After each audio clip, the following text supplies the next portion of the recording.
Igreja Cristo é Vida, a sua cidade refúgio. Amém, irmãos?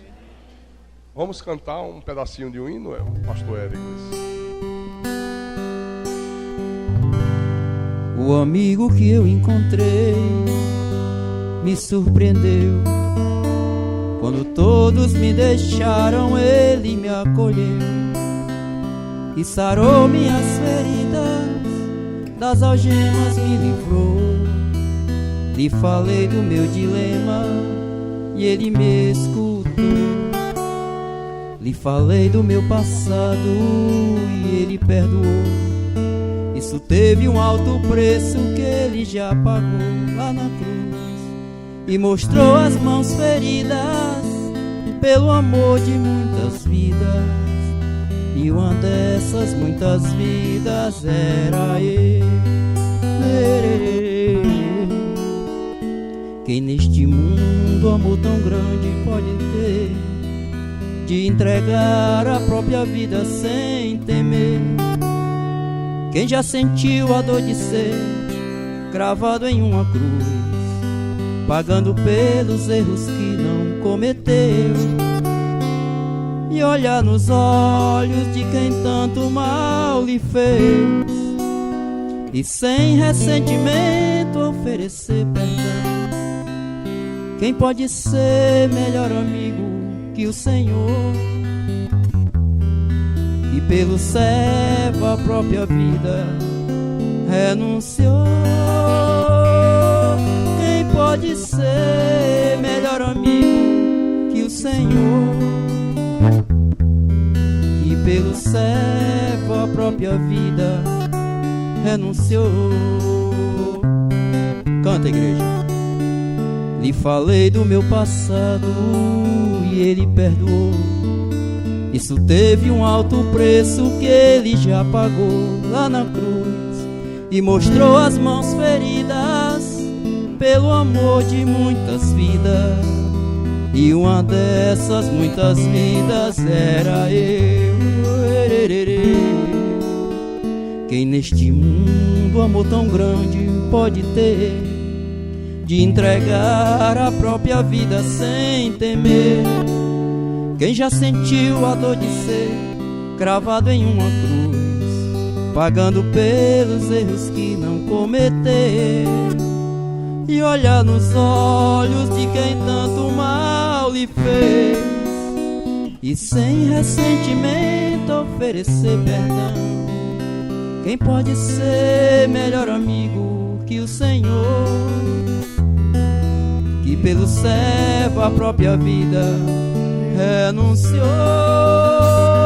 Quem pode ser melhor amigo que o Senhor,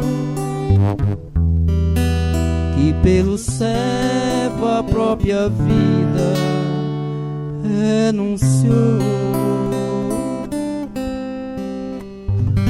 Amém. Louvado seja o nome do Senhor. Aleluia.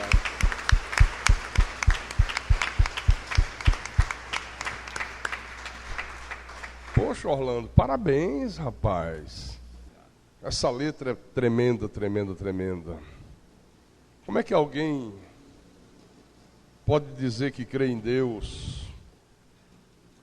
Como é que alguém pode dizer que crê na palavra, crê na graça, e vira as costas para Ele? Como é possível isso? Não é? Não tem gente que vira as costas? Ou não tem? Tem. Eu não entendo. Sinceramente, eu até entendo, mas não quero entender. Eu até entendo, mas às vezes eu não quero entender. Bom, vamos ouvir o que Deus tem a falar conosco nesta noite de quarta-feira. Vamos abrir a Bíblia no livro de Mateus, capítulo 5, versículo 1 em diante. E o tema da mensagem que o pastor traz é: o que importa é o que você é, não o que você tem. Essa é a mensagem dessa noite. Todos acharam? Todos encontraram? Então acompanhe a leitura do texto bíblico. Vendo Jesus as multidões, subiu ao monte, e como se assentasse, aproximaram-se os seus discípulos, e ele passou a ensiná-los, dizendo: Bem-aventurados os humildes de espírito, porque deles é o reino dos céus. Bem-aventurados os que choram, porque serão consolados. Bem-aventurados os mansos, porque herdarão a terra. Bem-aventurados os que têm fome e sede de justiça, porque serão fartos. Bem-aventurados os misericordiosos, porque eles alcançarão misericórdia. Bem-aventurados os limpos de coração, porque verão a Deus. Bem-aventurados os pacificadores, porque eles serão chamados filhos de Deus. Bem-aventurados os perseguidos por causa da justiça, porque deles é o reino dos céus. Bem-aventurados sois quando por minha causa vos injuriarem e vos perseguirem e mentindo disserem todo o mal contra vós. Regozijai-vos e exultai, porque é grande o vosso galardão nos céus, pois assim perseguiram os profetas que viveram antes de vós. Vamos orar para que o Espírito Santo fale ao nosso espírito agora. Oremos ao Senhor. Às vezes calo para ouvir a voz de Deus, então medito para ouvir a sua voz. Quão sutileza tocas no meu coração, e grande paz passo a sentir, sinto emoção,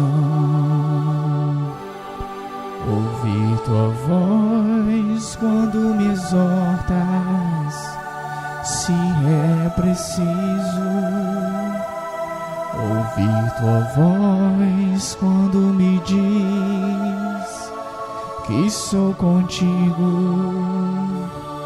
Ouvir tua voz quando me ensinas o que preciso, me faz sentir cada vez mais que sou teu filho. Ah, Senhor Jesus Cristo, nosso Deus, nosso Pai, nosso amigo, nosso Salvador, nosso Redentor que vive. Aqui estamos nós reunidos nessa noite para ouvir a Tua voz, para recebermos o alimento da nossa alma, o alimento do nosso espírito, que é a Tua palavra. Quando a Tua palavra é pregada com verdade, quando a Tua palavra é pregada sem misturas, sem doutrinas de homens, sem coisas do paganismo, sem coisas do misticismo, do diabolismo, do demonismo, sem dogmas mentirosos, sem tradições religiosas, mas ela é pregada da maneira que ela saiu dos teus lábios. Aí ela é o pão da vida. Aí ela é o maná do Espírito. E é o que nós queremos receber, Jesus. Fala à tua igreja nessa noite. Fala ao teu povo. Fala aos teus pequeninos Fala às ovelhas do teu rebanho. Usa-me como teu pastor, como teu servo, como teu ministro. Dá-me a inspiração, a sabedoria, para que eu possa proclamar a tua palavra, mas proclamar a tua palavra com verdade. Porque a minha suficiência, ela vem de ti, meu Deus. Ela vem do Senhor, o Deus Todo-Poderoso. E tudo que eu proclamar desse altar, que seja para a tua honra, para a tua glória, para o teu louvor e para o crescimento espiritual do teu povo. Eu te peço em nome de Jesus, em nome do Senhor, e que todos que creem digam amém e amém. Diga graças a Deus.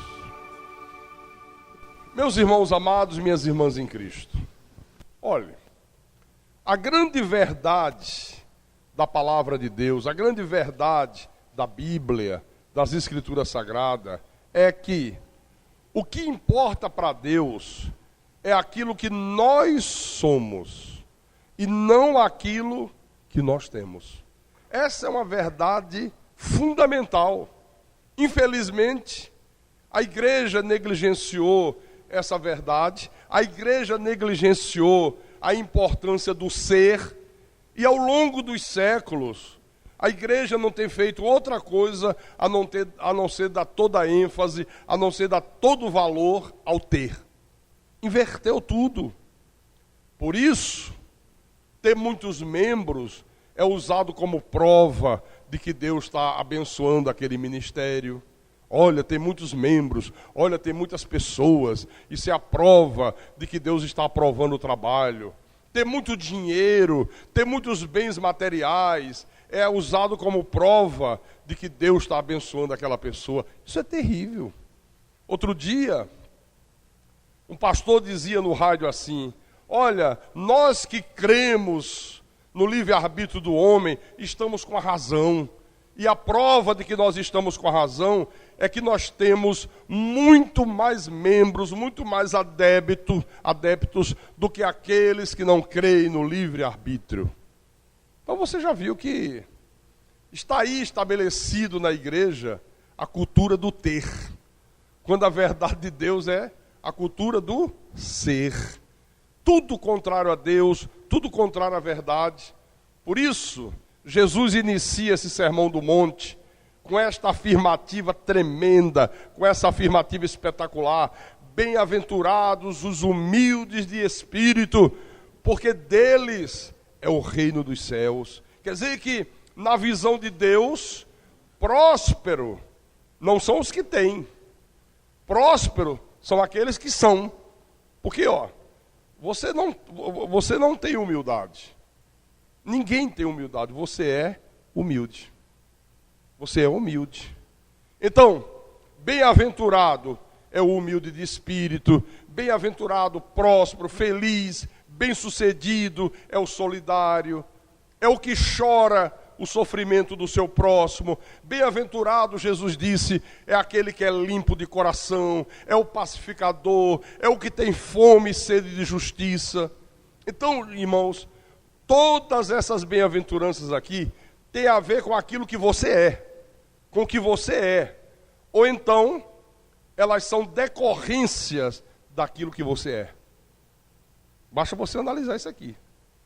A última diz assim: bem-aventurados os perseguidos por causa da justiça, porque deles é o reino dos céus. Quer dizer que são perseguidos por quê?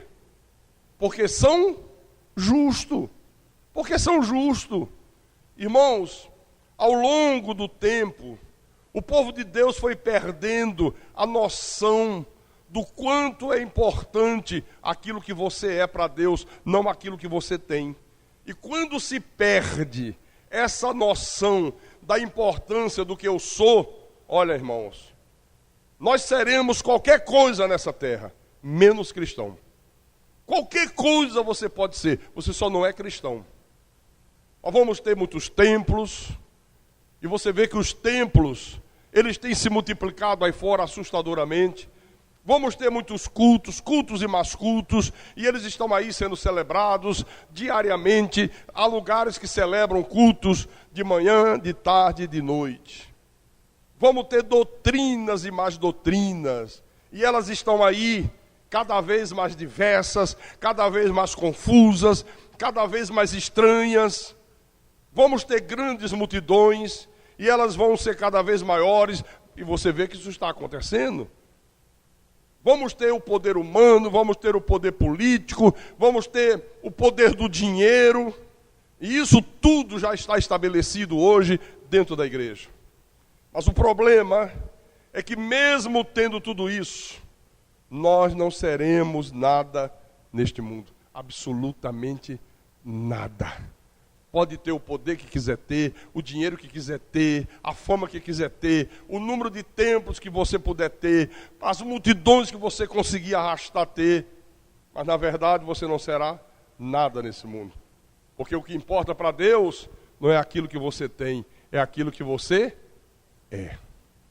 Abra a tua Bíblia, por favor, em Atos dos Apóstolos, capítulo 3, versículo 1 em diante. Lucas escreve sobre um fato que ocorreu no início da igreja primitiva. E Lucas diz assim: Pedro e João subiu ao templo para a oração da hora nona. Era levado um homem coxo de nascença, o qual punham diariamente à porta do templo chamada Formosa, para pedir esmola aos que entravam. Vendo ele a Pedro e João, que iam entrar no templo, implorava que lhes desse uma esmola. Pedro, fitando juntamente com João, disse: olha para nós. Ele os olhava atentamente, esperando receber alguma coisa. Pedro, porém, lhe disse: não possuo nem prata nem ouro, mas o que eu tenho, isso te dou. Em nome de Jesus Cristo Nazareno, anda! Olha, irmãos, os grandes líderes da igreja evangélica hoje, eles não podem, a exemplo aqui de Pedro, dizer: não tenho ouro, não tenho prata, porque eles estão aí abarrotados de ouro e de prata. Eles não sabem mais onde colocar ouro e prata.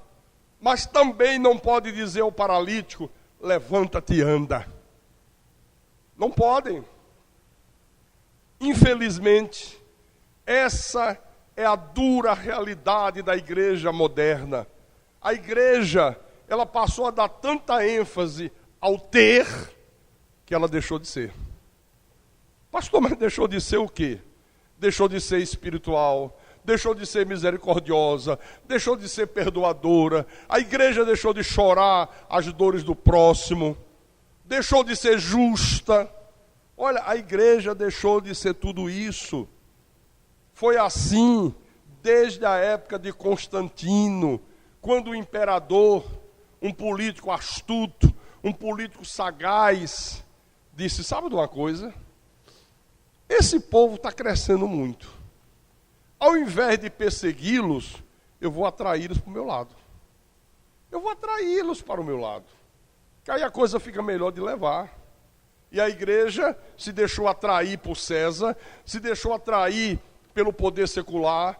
E a igreja, irmãos, desde Constantino, a igreja que era, passou a ter. E aí, ela deixou de ser. Como, pastor? A igreja era espiritual, a igreja era coluna e baluarte da verdade, ela era proclamadora do evangelho da graça de Deus, a igreja era misericordiosa, a igreja era humilde.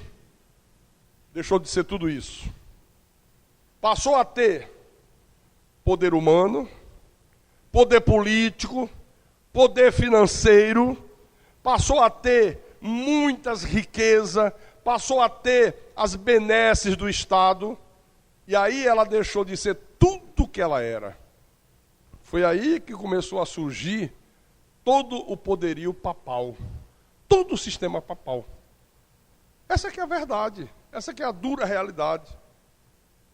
Olha, e foi por tudo isso que houve no século XVI a grande reforma protestante. Os reformadores, eles protestaram contra uma igreja que tinha tudo, mas que espiritualmente não era nada, absolutamente nada. A reforma protestante, ela foi um movimento que buscava uma maneira de levar a igreja de volta a esta verdade de que o importante para Deus é aquilo que eu sou, não aquilo que eu tenho. Esse foi um dos motivos da grande reforma protestante. Agora, pasmem, 5 séculos depois, está aí outra vez estabelecida no seio da igreja essa cultura do ter. Você veja os avivamentos que houve ao longo dos séculos. Todos os avivamentos, e quem gosta de ler a história da igreja sabe disso, começaram tendo como objetivo fazer com que o povo de Deus fosse um povo fiel, humilde, praticante da palavra, um povo espiritual, um povo perdoador, um povo misericordioso. Pois bem, todos os avivamentos começaram com esse movimento do ser espiritual, do ser perdoador, do ser misericordioso, do ser bondoso, e acabaram todos eles formando um povo com a cultura de ter poder, de ter casa própria, de ter automóvel de luxo, de ter burras de dinheiro, de ter riqueza, de ter joias, de ter fama. Eu não estou dizendo que nós não podemos ter essas coisas. Eu não estou dizendo que nós que somos de Deus não podemos ter um automóvel, não podemos ter uma casa própria, não podemos ter uma vida financeira abastada. Eu não estou dizendo isso. Por favor, entenda. O que eu estou dizendo é que quando você faz da tua vida, né, como alvo da tua vida, essa busca frenética para ter essas coisas, para ter carro do ano, para ter casa própria, para ter muito dinheiro, para ter muito poder, o ser espiritual, o ser perdoador, o ser humilde, o ser íntegro, o ser bondoso, o ser misericordioso, desvanece completamente, desaparece completamente. Esse é o perigo, essa é a questão. Vocês estão entendendo isso? Em nome do Senhor Jesus? Olha, o ter essas coisas que eu acabei de citar, só é benéfico, só é uma coisa sadia, só é uma coisa boa para a nossa vida, se tudo isso for consequência daquilo que você é diante de Deus. Se não for consequência do que você é diante de Deus, não tem valor algum. Por isso que Jesus disse assim, ó, abra aí Mateus, capítulo 6, versículo 33. Mateus capítulo 6, versículo 33. São palavras dele. O Senhor disse assim: buscai, pois, em primeiro lugar,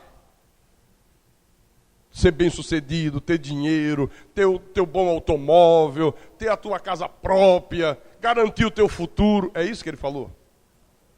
Não? Mas é isso que a igreja ensina, né? Não, ele disse: buscai, pois, em primeiro lugar, o seu reino e a sua justiça, e todas estas coisas vos serão acrescentadas. Olha, só uma pessoa que nasceu de novo faz isso aqui, ó.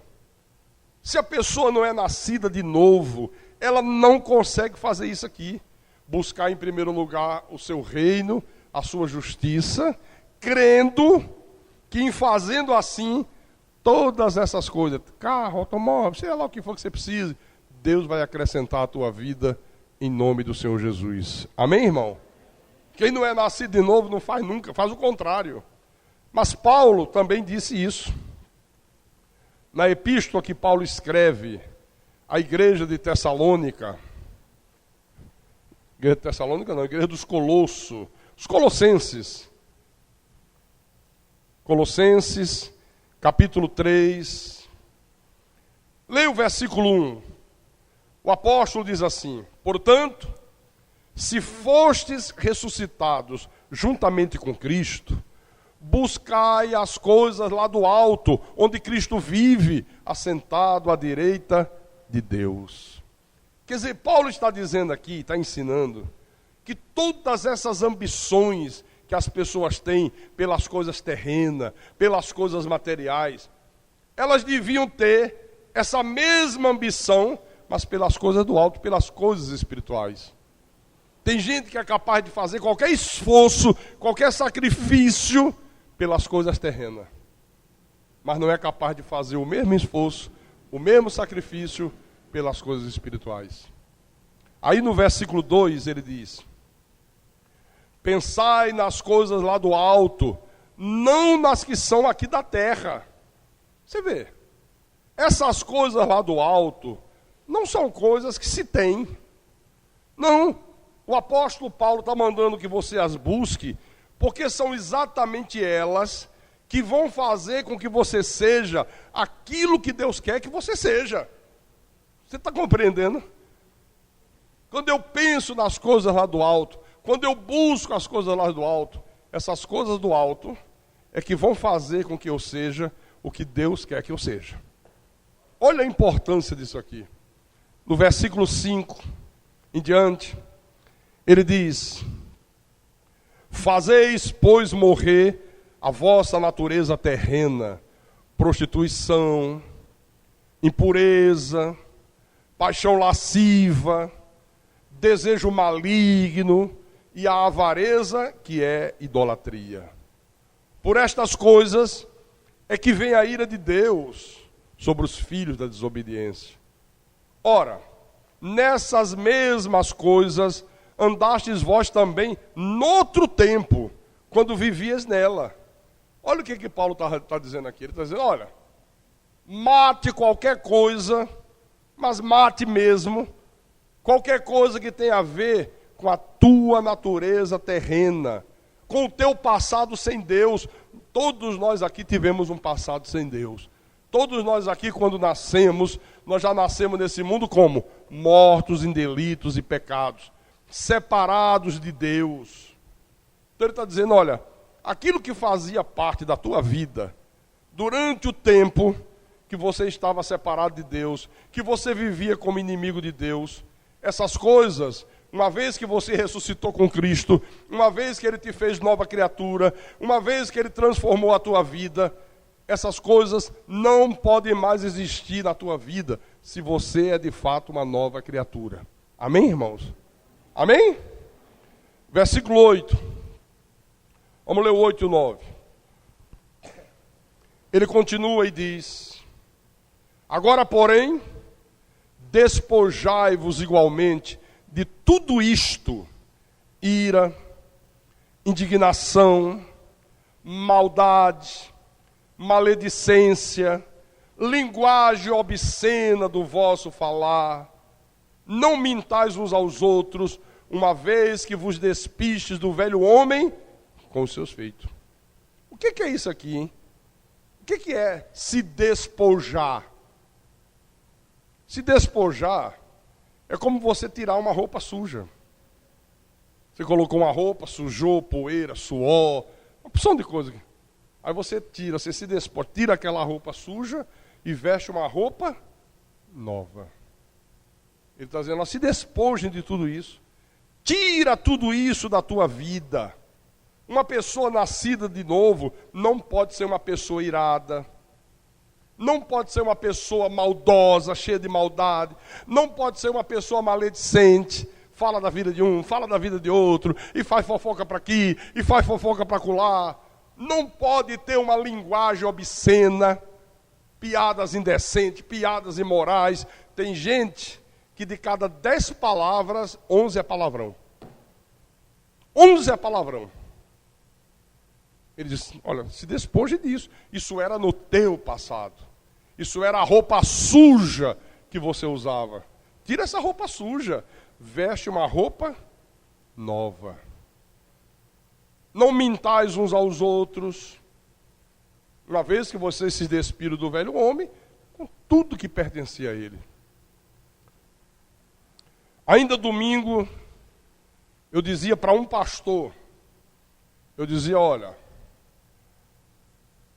você tem que tirar da tua vida tudo aquilo que fazia parte da velha criatura.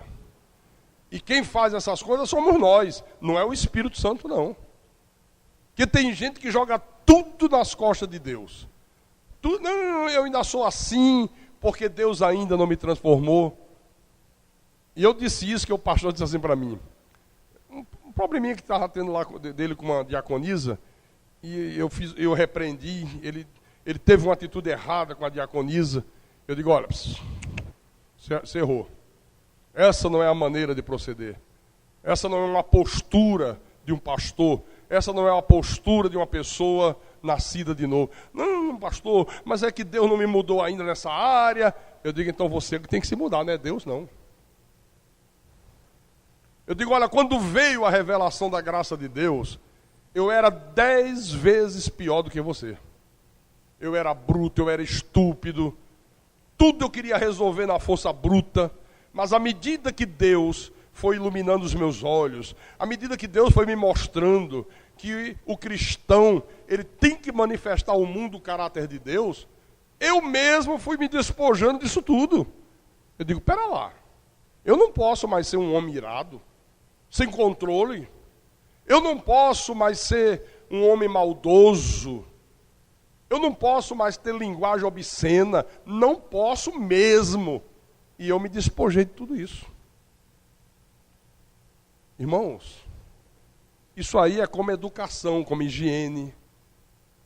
Uma pessoa que não tem higiene, o Espírito Santo vai fazer ela ter? Claro que não. Não escova dentro de manhã, se converte. Olha, graças a Deus que agora eu escovo, porque o Espírito Santo me ensinou a escovar. Não, senhor, é você que tem que fazer isso. Por isso que ele diz, despojai-vos. Tira essa roupa suja, ela não te pertence mais. Põe essa roupa limpa que o Senhor Jesus te concedeu. Amém? Você já se despojou de tudo isso? Pastor, eu já me converti. Jesus me mudou em tudo. A única coisa que ele não me mudou é que sou uma pessoa irada, pastor. Quando alguém pisa no meu calo, olha, a terra treme, pastor. Eu vou com tudo para cima. Ah, é? Quer dizer que Deus mudou tudo, só não mudou isso aí. Que Deus fraquinho é esse? Não, senhor. Não, senhora. É você que tem que mudar. Não põe a culpa em Deus. A culpa é sua. Você que tem que mudar isso aqui. Versículo 10. E vos revestiste do novo homem, que se refaz para o pleno conhecimento, segundo a imagem daquele que o criou, no qual não pode haver grego, nem judeu, circunciso, nem incircuncisão, bárbaro, cita, escravo, livre, porém Cristo é tudo em todos. Paulo está dizendo para a igreja, pensem grande, olha, se livrem de todo e qualquer preconceito, porque em Cristo, em Jesus, não pode haver nem judeu, nem grego. Não tem essa coisa que a igreja faz de preconceito. Não, porque a mulher não pode ser pastora. Por que não pode? Quem falou que não pode? Não, mas não sei o que, Paulo, então vai entender Bíblia para poder falar. Em Cristo não pode haver grego, nem judeu, circuncisão, nem incircuncisão, nem bárbaro, nem cita, nem escravo, nem livre. Porém, Cristo é tudo em todos. Quer dizer, nós temos que pensar com essa grandeza da mente de Deus. Sabe? Não com a pequenez da mente dos homens. É isso que ele está falando aqui. E quantas das vezes a igreja pensa com uma pequenez da mente humana? Não pode isso, não pode aquilo, não sei o quê, não sei o quê. Essas bobagens que a gente cansa de ouvir por aí, né? Versículo 12. O apóstolo continua e diz: revesti-vos, pois, como eleitos de Deus, santos e amados, de ternos afetos de misericórdia, de bondade, de humildade, de mansidão, de longanimidade. Suportai-vos uns aos outros, perdoai-vos mutuamente, caso alguém tenha motivo de queixa contra outrem. Assim como o Senhor vos perdoou, assim também perdoai vós. Você está prestando atenção que essas coisas aqui não são coisas que você tem, são coisas que você é. Você é misericordioso, você é bondoso, você é humilde, você é manso, você é perdoador. Não são coisas que a gente tem, são coisas que nós somos. Diga graças a Deus. Versículo 18 em diante. Ele diz: esposas, sede submissas ao próprio marido, como convém no Senhor. Maridos, amai vossa esposa e não a trateis com amargura. Filhos, em tudo obedecei a vossos pais, pois fazê-lo é grato diante do Senhor. Pais, não irritei os vossos filhos, para que não fiquem desanimados. Agora veja, a recomendação de Deus é para que nós tenhamos relacionamentos sadios, e esses relacionamentos sadios começam na família, entre marido e esposa, entre esposa e marido. É isso que Deus quer, ó. Esposa, sejam submissas aos vossos próprios maridos, como convém ao Senhor, como convém a Deus. E essa submissão não é aquela coisa horrorosa que se ensina em muitos lugares. Olha, seja submissa. Se o seu marido disser que isso aqui é pedra, você tem que dizer é pedra. Se o seu marido disser, vamos sentar no barzinho da esquina e tomar umas caipirinha, você tem que ir, porque você é submissa a ele. Não, não. A submissão que a Bíblia se refere aqui é caminho juntos. Tenham o mesmo alvo. Olhem para a mesma direção. Às vezes o marido está olhando para a direita, a mulher para a esquerda.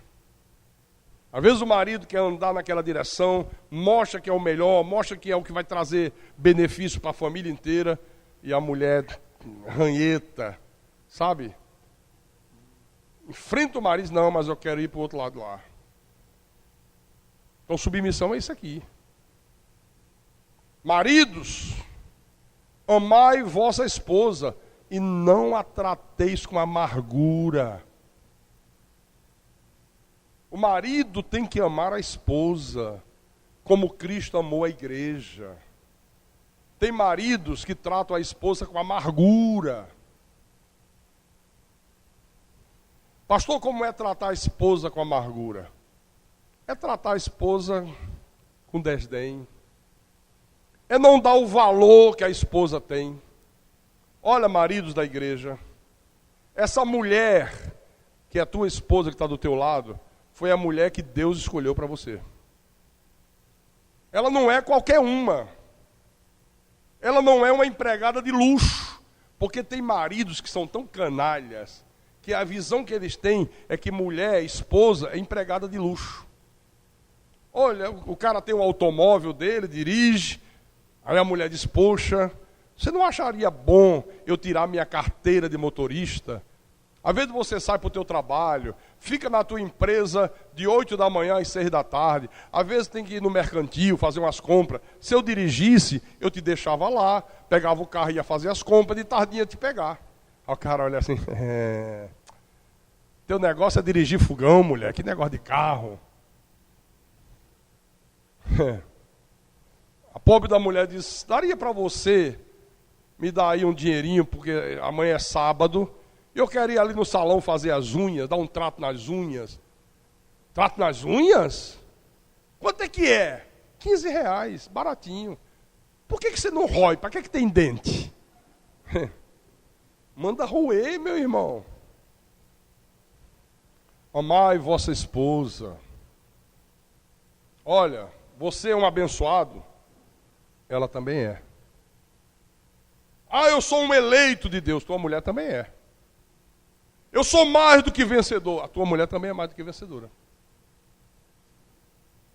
Como é que pode o marido, às vezes, abre uma conta de banco individual? Tem mulher que não sabe nem quanto o marido ganha de salário no trabalho dele. Às vezes o marido morre, a mulher fica numa situação de... sabe nada do cara. Não, senhor. Marido que ama a esposa, abre conta no banco, conjunta, querido. Conta conjunta. É dos dois, os dois têm acesso, os dois têm que participar. Amém? Mas ele fala também nos filhos. Filhos, sejam em tudo obedientes aos vossos pais. Coisa rara nos dias de hoje, né? Hoje a coisa mais difícil é um filho que em tudo seja obediente aos pais.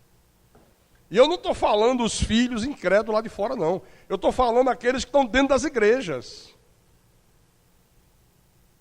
Filho acha pai cafona, acha que o pai é ultrapassado, acha que o pai não sabe de nada. Ih, velho, você está por fora. Isso foi no teu tempo. Os tempos são outros. Deixa comigo. Eu sei o que é que eu faço.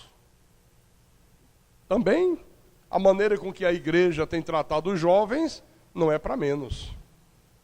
A nossa juventude hoje é uma juventude de louvorzão. Cadê o louvorzão? Falou em louvorzão é com eles mesmo. Agora vamos falar da palavra. Não sabem nada. Nada, até porque não tem palavra nas igrejas. A palavra de Deus hoje é coisa muito rara. Muito rara mesmo. Mas ele também diz para os pais: não tratem os vossos filhos com tirania. Tem pai que é ditador. Ele quer exercer autoridade pelo simples fato de exercer autoridade. Às vezes o filho vem e diz assim: papai, olha, amanhã é sábado e eu marquei com os colegas do colégio para a gente jogar um racha aqui na Gerardo Baixo, no campo da Gerardo Baixo. Aí se o pai está de mau humor: não. Tem negócio de jogar racha amanhã não. Poxa, papai, é sábado. Eu estou bem no colégio, minhas notas estão ótimas. Puxa, não tenho feito nada errado. Não já falei que não? E se perguntar de novo, eu dou uma mãozada no pé do vidro.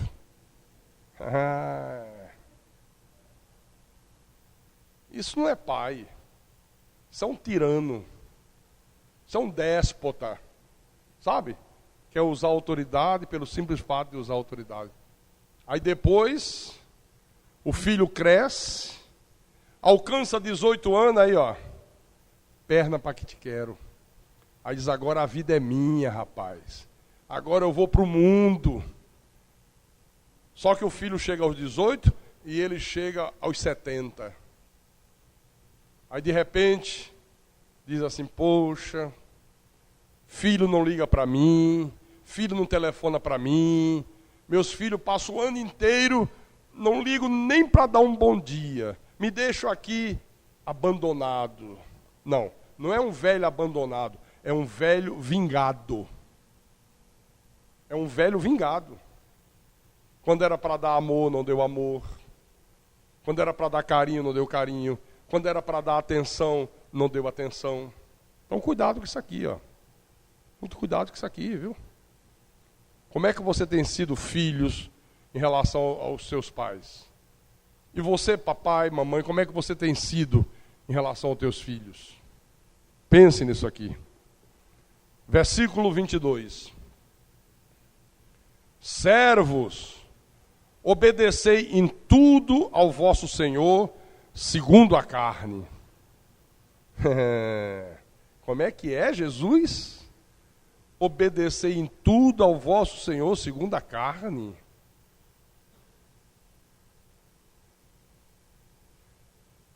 Eu não estou aqui para servir a homem. Já ouviu isso? Olha, o pastor está pedindo, está pedindo. Não, eu sirvo a Jesus, né, a homem. É bom isso, né?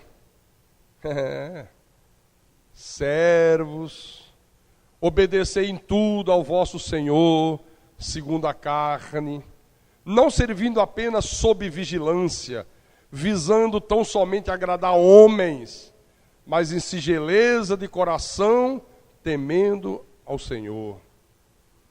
Tudo quanto fizerdes, fazei-o de todo o coração, como para o Senhor e não para homens, cientes de que recebereis do Senhor a recompensa da herança. A Cristo, o Senhor, é que estáis servindo. Pois aquele que faz injustiça, receberá em troca a injustiça feita. E nisto não há acepção de pessoas. Leia o versículo 1 do capítulo 4 também.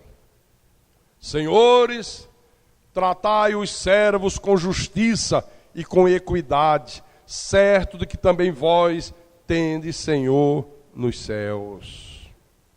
Deixa eu fazer uma pergunta. Como é que você é como empregado? Você que trabalha, você que tem um chefe, um patrão, um gerente, alguém que tem autoridade sobre você. Como é que você é em relação àquela pessoa? Tá aqui, ó. O que é que a Bíblia diz? Leia aí. Versículo 22.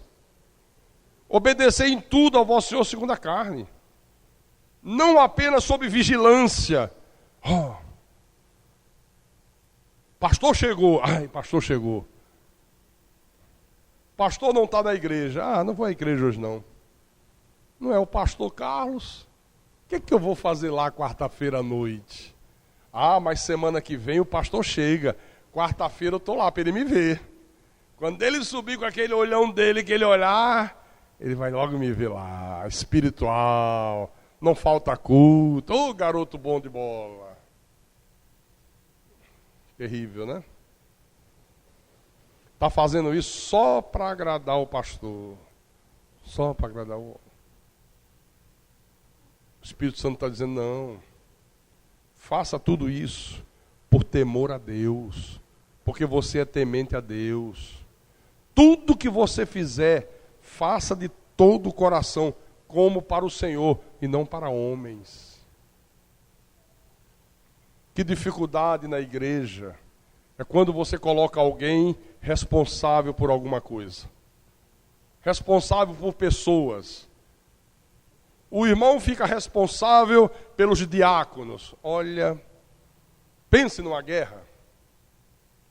Irmão, vamos fazer assim. Eu estou aqui para obedecer a homem, irmão. Não, eu estou aqui para servir a Deus, não é para obedecer a ordem de ninguém, não. O pastor Érigles é o responsável pelo louvor. Não, mas não é como ele quer, não. Não é assim, não. Eu não estou aqui para agradar ele, não. Estou aqui para agradar a Deus. É uma guerra, é uma luta, viu? Né? E você que é patrão? E você que, de uma forma ou de outra, exerce autoridade sobre alguém? Como é que você é? Tratai os servos com justiça, com equidade. Tratar os teus subordinados com carinho, com amor, com respeito, com educação. Às vezes eu falo para os pastores, de vez em quando um pisa na bola, eu digo, é isso, que é isso? Eu digo, vocês não veem o meu exemplo? Vocês não veem o meu exemplo? Vocês me veem gritando com alguém? Vocês me veem desrespeitando alguém? Vocês me veem alguma vez com a cara desse tamanho, dando patada num, patada no outro? Não. Eu trato todo mundo com respeito. Tudo que eu peço por favor. Muito obrigado. Os que lidam comigo mais diretamente sabem disso. Né? Rodrigo, querido, dá para você ir ali no banco para pagar a conta de luz da igreja? Por favor, dá para você fazer isso? Dá, pastor. Daqui a pouco ele volta. Obrigado, Rodrigo. Normalmente não é assim, né? Eu sou o chefe. Ops! Paga isso aqui lá para mim. Rápido, viu? O cara volta. Rapaz, você nem agradece. Ele não fez mais do que a obrigação dele. Como é que você é como autoridade? Como é que você trata as pessoas que ficam subordinadas a você? Tem gente que não pode ter autoridade, que muda da água para o vinho. Já perde a humildade, já olha a pessoa que está debaixo da autoridade dela de cima para baixo. Parece que ele subiu o Everest, o Monte Everest, e a pessoa ficou lá embaixo. Já muda o tom de voz, já quer impor respeito. Respeito não se impõe, respeito se adquire. Quer ser respeitado? Adquira respeito. Como é que eu adquiro respeito? Com atitudes corretas, dando exemplo. Aí você vai ser respeitado. Não é gritando. Não é usando o poder do cargo. Não. Não é assim. Amém? Então, irmãos, a Bíblia mostra que a bênção de Deus para a nossa vida, a maior bênção de Deus, é a riqueza do nosso ser. É a riqueza do nosso interior. A igreja imagina que a bênção de Deus sempre visa o enriquecimento material. Mas não é isso que a Bíblia ensina aqui. Porque olha só, há pessoas nessa terra que são materialmente ricas. São. Tem muito dinheiro, tem muitos bens, tem automóvel, tem imóveis, tem tudo. Mas são espiritualmente pobres. Mas há pessoas que são espiritualmente muito ricas e materialmente muito pobres. Cuidado com isso aqui, viu? Abra em 2 Coríntios. Segunda Epístola de Paulo, à Igreja dos Coríntios, capítulo 8, versículo 1 e 2. Vamos lá. Ele diz assim: também, irmãos, vos fazemos conhecer a graça de Deus concedida às igrejas da Macedônia. Porque no meio de muita prova de tribulação, manifestaram abundância de alegria, e a profunda pobreza deles superabundou em grande riqueza da sua generosidade. Olha só, aqui Paulo está falando de dinheiro, ele está falando dessa coisa de ajudar o outro. Ele estava correndo às igrejas e fazendo um ofertório especial para ajudar a igreja de Jerusalém, que estava passando por grande necessidade. Aí ele diz, olha, no meio da profunda pobreza deles, era uma igreja economicamente pobre. O que é que superabundou? O que é que superabundou, que Paulo diz? A grande riqueza da sua generosidade. Olha, a riqueza deles serem generosos, mesmo na pobreza. Está compreendendo? Eles foram ricos em generosidade. Mesmo sendo um povo de parcos recursos, olha, suplicaram com muitos rogos ao apóstolo a graça de participarem da assistência aos santos de Jerusalém. Paulo disse, olha, no meio da grande pobreza econômica deles, o que superabundou foi a grande riqueza da generosidade dessa gente. Que povo rico em generosidade. Tremendo, não? No capítulo 9, dessa mesma epístola, 2 aos Coríntios, capítulo 9, versículo 8 em diante, o apóstolo diz: Deus pode fazer-vos abundar em toda graça, a fim de que, tendo sempre em tudo ampla suficiência, superabundeis em toda boa obra. Como está escrito, distribuiu, deu aos pobres, a sua justiça permanece para sempre. Ora, aquele que dá semente ao que semeia e pão para alimento, também suprirá e aumentará a vossa sementeira e multiplicará os frutos da vossa justiça, enriquecendo-vos em tudo para toda a generosidade, a qual faz que, por nosso intermédio, sejam tributadas graças a Deus. Vocês estão vendo? Ricos em graça, ricos em toda boa obra, ricos em generosidade, ricos em compaixão. Paulo disse, olha, e são essas coisas que acabam redundando em grandes graças a Deus. Está aqui, ó. É por causa disso, Paulo disse, que acabam sendo tributadas graças a Deus. Graças a Deus pela misericórdia daquele irmão. Graças a Deus pela generosidade do outro. Graças a Deus pela humildade daquele. Graças a Deus por terem pessoas ainda com esse quilate, com essas qualidades, com essas virtudes que só os que são de Deus podem possuir. Amém? Tremendo isso aqui, né? Pastor Carlos, quer dizer então, pastor, que a prosperidade material, a prosperidade financeira, não é uma bênção de Deus? É isso que o irmão está dizendo? Não é isso que eu estou dizendo.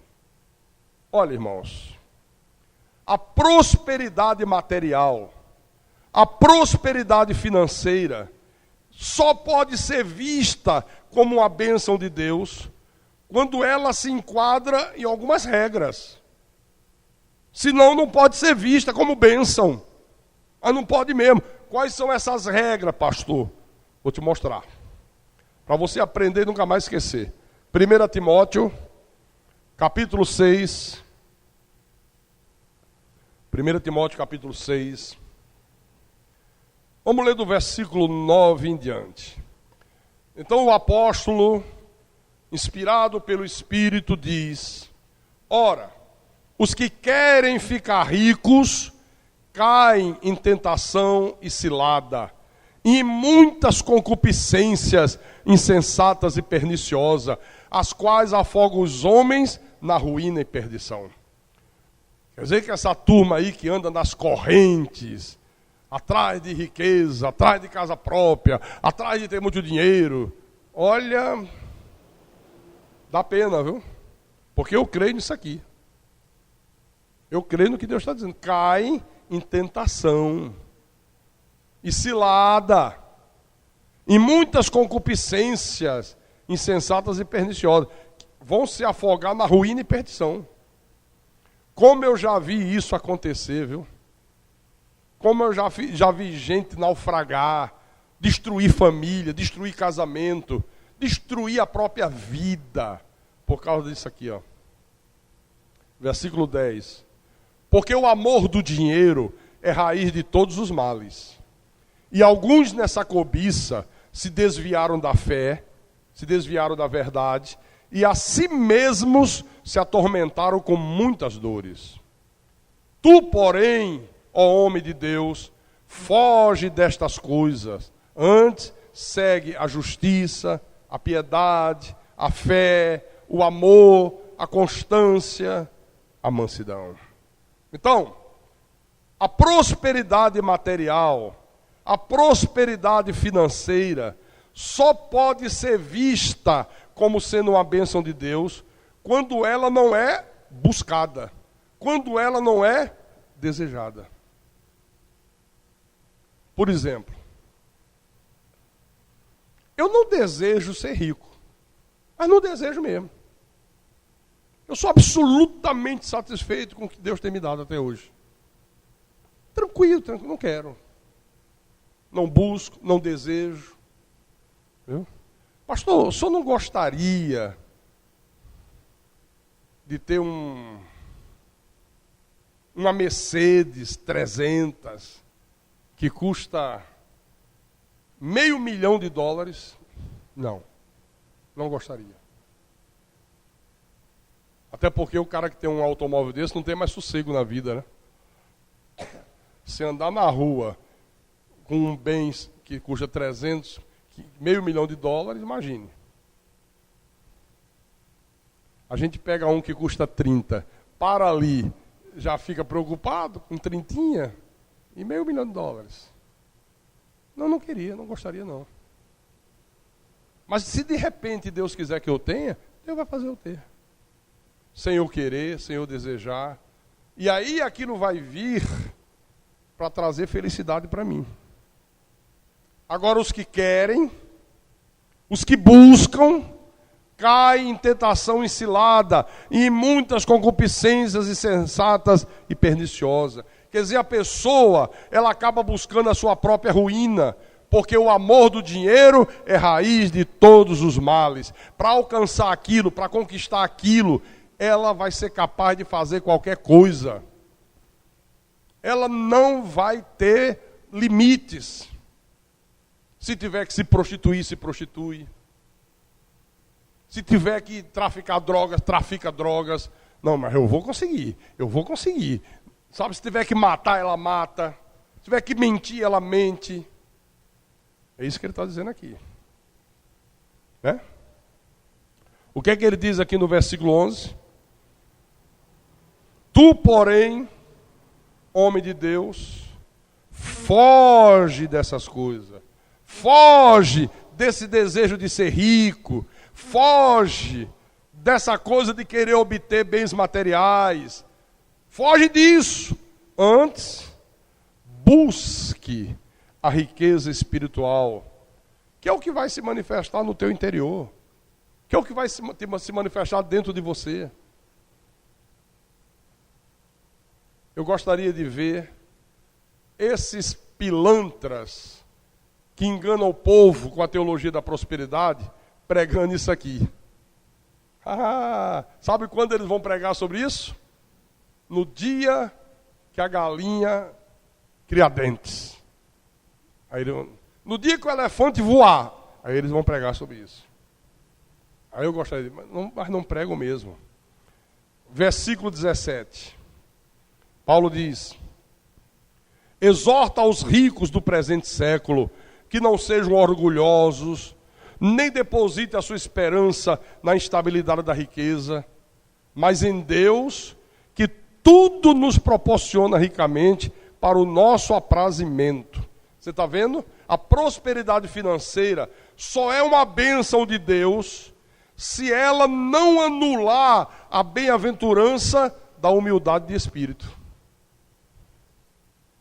Se a prosperidade financeira gera orgulho, se ela se torna a segurança da nossa vida, tem gente que só se sente seguro se tem prosperidade financeira.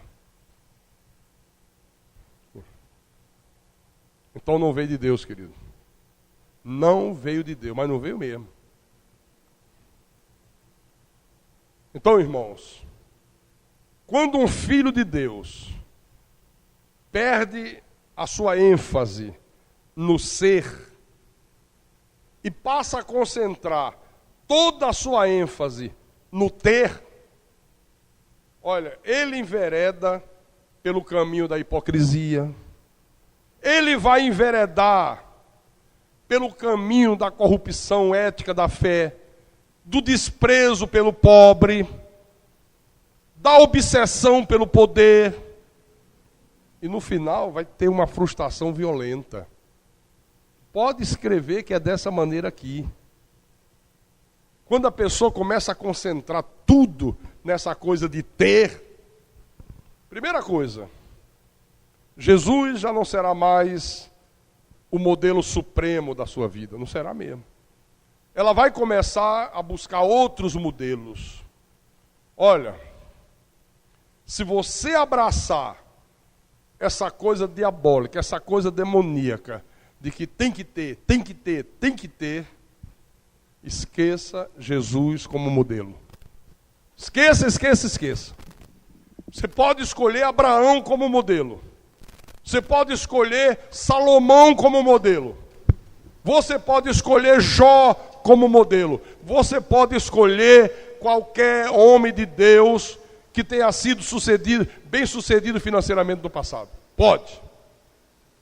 Mas você não pode escolher Jesus como teu modelo de vida. Esqueça Jesus. Esqueça. Por isso eu tenho dito que a teologia da prosperidade, olha, ela trouxe muitos males para a igreja. Porque, irmãos, olha, preste atenção. Uma pessoa que tem, mas não é uma pessoa morta. Completamente morta. Mesmo que ela tenha tudo aquilo que o dinheiro pode obter. Mesmo que ela tenha tudo aquilo que o dinheiro possa comprar. Mesmo que ela tenha tudo aquilo que o dinheiro possa corromper. Ela é uma pessoa morta. Ela não tem Deus. Não tem Deus. Não abrace isso aqui. Por favor, nunca abrace isso aqui. Mas abrace aquilo que Jesus ensinou. Buscai, pois, em primeiro lugar, o seu reino, a sua justiça. E todas essas coisas vos serão acrescentadas à medida que Deus achar que deve acrescentar. Se Deus achar que você tem que ter um automóvel, você vai ter, querido. Se Ele achar que você não tem que ter automóvel, você vai passar a vida inteira e não vai ter. E se você insistir em ter pelos teus próprios métodos, vai trazer desgraça para a tua vida. Vai ser uma tragédia na tua vida. Buscai as coisas lá do alto, onde Cristo vive. Pensai nas coisas lá do alto. Quando eu busco as coisas do alto, quando eu busco o reino, quando eu busco a justiça de Deus, eu vou me tornando uma pessoa, o quê? Rica por dentro. Bondosa. Misericordiosa. Procura encontrar gente que seja misericordioso dentro da igreja hoje. É muito difícil. É muito, muito, muito difícil. Eu sou misericordioso. Eu sou. E quem me conhece, convive comigo, sabe que eu sou. Às vezes sou tão misericordioso que eu vou ao extremo a ponto da pessoa dizer: eu não quero não. Não quero essa misericórdia. E fica todo mundo: peraí, ele não quis a misericórdia, não quis. Entendeu o que eu falei? Eu sou misericordioso. Quando você busca as coisas lá do alto, você é uma pessoa perdoadora. Como eu vejo e me entristeço, gente que às vezes está dentro da igreja, não, eu sou de Jesus, eu nasci de novo, eu sou cheio do Espírito Santo. Aí de repente vem um irmão de lá que não está muito bem espiritualmente e faz uma grosseria, uma crítica às vezes injusta. E o cara, olha, de santo vira demônio. Parece morcego, doido para voar na jugular do outro e beber o sangue. Aí você diz: mas rapaz, poxa vida, perdoa. Não, mas também não é assim não. Ué, e é como é que é? E como é que é? Procure dentro da igreja pessoas que sejam ricas em amor. que amem de verdade. Procure pessoas que chorem com o sofrimento do próximo. Que sejam pessoas sensíveis à dor alheia. Poxa, meu coração está partido com o que o irmão Lincoln está passando. Olha, ele está passando uma situação extremamente difícil. Olha, eu estou com o meu coração partido. O que é que eu faço para ajudar ele? Eu não sei o que é que eu vou fazer. Eu tenho que dar um jeito de fazer alguma coisa. Procure. A gente vê um bando de egoístas. Gente que chora pelo seu próprio sofrimento. Aí chora.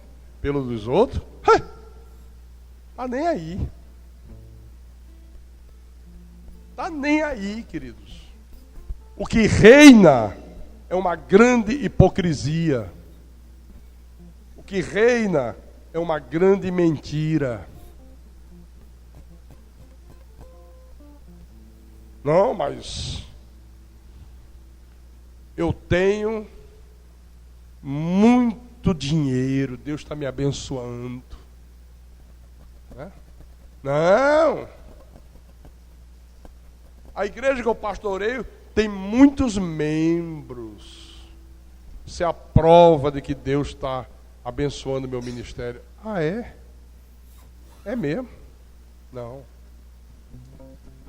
O que importa para Deus não é o que eu tenho, é o que eu sou.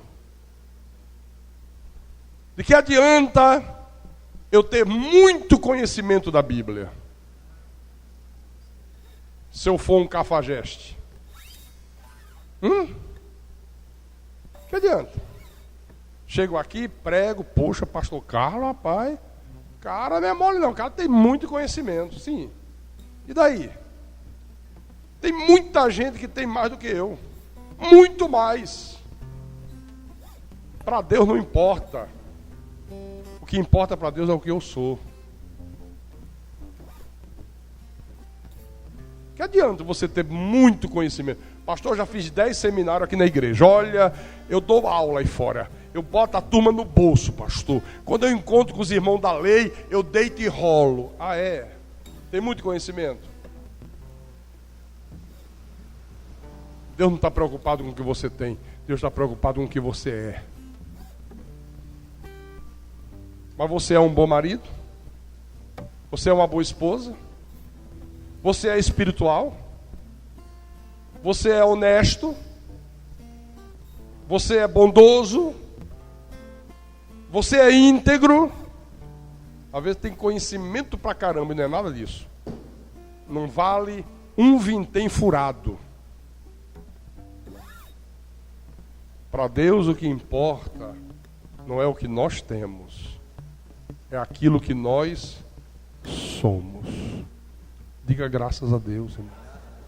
E quem tem ouvidos, que ouça o que o Espírito da verdade falou com a igreja nessa noite. Em nome de Jesus Cristo e para a glória do Todo-Poderoso. Aleluia. Aleluia, aleluia, aleluia.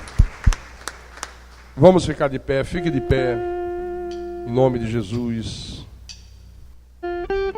Feche os teus olhos. Eleve o teu pensamento aos céus. Vamos fazer uma reflexão sobre aquilo que Deus falou conosco nessa noite.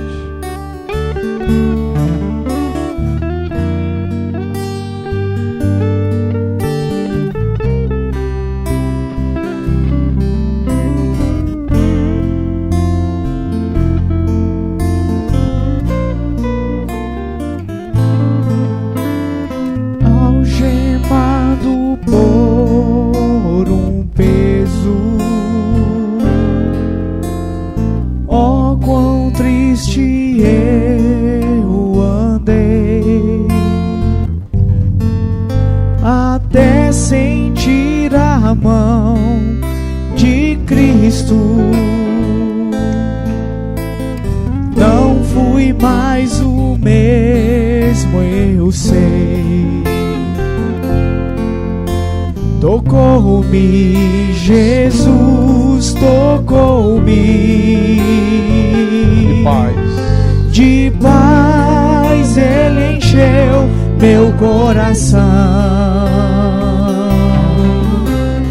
Quando o Senhor Jesus me tocou, livrou-me da escuridão.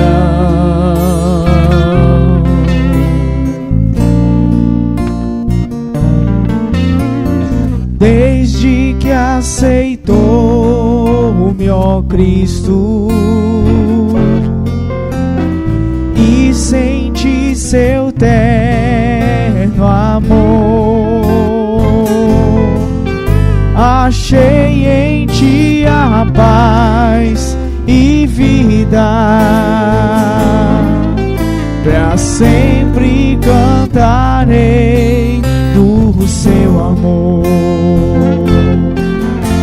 Tocou-me, Jesus tocou-me,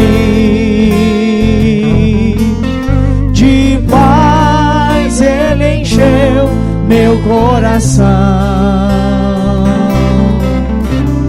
Quando o Senhor Jesus me tocou, livrou-me da escuridão. Desde que aceitou-me, ó Senhor Deus Todo-Poderoso, eu senti teu amor. Desde que aceitou-me, ó Cristo, e senti seu terno amor, achei em ti a paz e vida, pra sempre cantarei do seu amor. Diga: tocou-me, Senhor, tocou-me, Jesus tocou-me. De paz, de paz Ele encheu meu coração. Quando o Senhor Jesus me tocou,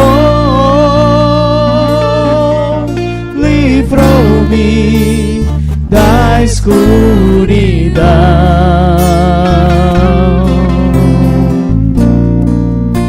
Livrou-me,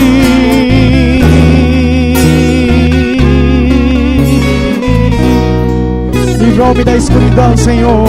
Quando tu tocaste o meu coração e mudou o meu procedimento, nova criatura eu sou em ti, Senhor. Aleluia.